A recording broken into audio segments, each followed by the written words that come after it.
নড়াইলের পরিবর্তে গোপালগঞ্জ, এমনভাবেই ঠিকানা জালিয়াতি করে সরকারি চাকরি করছেন ৬ বছর। প্রশাসনকে বোকা বানিয়ে এমন কাণ্ড ঘটিয়েছেন ঢাকার দোহার ফায়ার স্টেশনের গাড়িচালক ইব্রাহিম শেখ। বিষয়টি চাউর হলে ৭ দিনের ছুটি নিয়ে লাপাত্তা রয়েছেন ৩ মাস। প্রশাসন ম্যানেজ নাকি অন্য কিছু, এ নিয়ে জনমনে উঠেছে প্রশ্ন। গোপালগঞ্জ প্রতিনিধি মাসুদ পারভেজের অনুসন্ধান, জানাচ্ছেন মনিরুল ইসলাম। নড়াইল জেলার স্থায়ী বাসিন্দা ইব্রাহিম শেখ, কিন্তু স্থায়ী ঠিকানা হিসেবে ব্যবহার করেন গোপালগঞ্জের নাম। আর নামের পরে তো শেখ আছেই। ব্যাস, এভাবেই প্রশাসনের চোখে ধুলো দিয়ে ফায়ার সার্ভিসে গাড়ি চালক হিসেবে চাকরি করছেন পাক্কা ৬ বছর।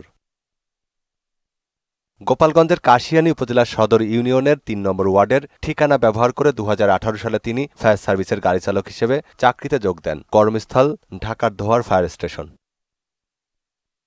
অনুসন্ধানে উঠে এসেছে ২০১৪ সালে নড়াইলের লোহাগড়া থেকে ভোটার হয়েছিলেন ইব্রাহিম শেখ। তার পিতার নাম নূর ইসলাম শেখ। খোঁজ নেওয়া হয় গোপালগঞ্জের কাশিয়ানী সার্ভার স্টেশনে। সেখানে ইব্রাহিম শেখের বিষয়ে কোনো তথ্যই নেই। এ নিয়ে এলাকায় চলছে কানাঘুষা। দাবি করেন দৃষ্টান্তমূলক শাস্তি। এই লোকরে আমরা কোনোদিন দেখিনি, চিনিও না। বিগত ১৫ বছরে গোপালগঞ্জের নাম ভাঙায় বিভিন্ন লোক বা গোপালগঞ্জের অ্যাড্রেস দিয়ে বিভিন্ন লোক বিভিন্ন সময় চাকরি নিতে পারে। এদিকে ইব্রাহিম শেখ নামে তার এলাকায় কেউ নেই বলে জানান স্থানীয় জনপ্রতিনিধি। আমার জানা মতে আমি তার দেখিও নেই, কিন্তু আমার একটা ছেলের সঠিক তথ্য আমার কাছে নেই।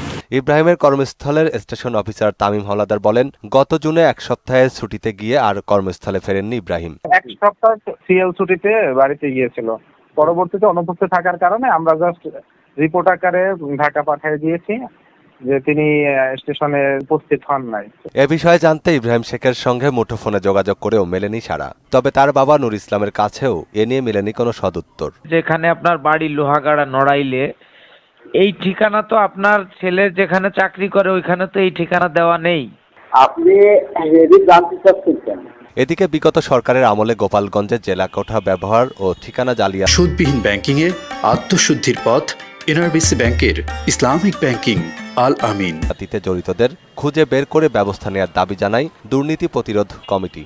ইব্রাহিমের মতো ঠিকানা জালিয়াতি থেকে অন্যান্য জালিয়াতি করে দুর্নীতির আশ্রয় নিচ্ছেন, তাদের বিরুদ্ধে তদন্ত সাপেক্ষে প্রকৃত ব্যবস্থা গ্রহণের জন্য সরকারের প্রতি আহ্বান জানাচ্ছি। ফায়ার সার্ভিস বলছে, ইব্রাহিমের কর্মস্থল থেকে পাওয়া লিখিত অভিযোগ তদন্ত করে ব্যবস্থা নেওয়া হবে। তার বিরুদ্ধে বিভাগীয় মামলা হবে। প্রমাণিত হইলে আইন অনুযায়ী তার যে পানিশমেন্ট আছে, আইন অনুযায়ী তার বরখাস্ত হইতে পারে, আইন অনুযায়ী তার ইনক্রিমেন্ট স্থগিত হইতে পারে, অনেক কিছুই হতে পারে। এটা তার মুখস্থ বলবো কিভাবে।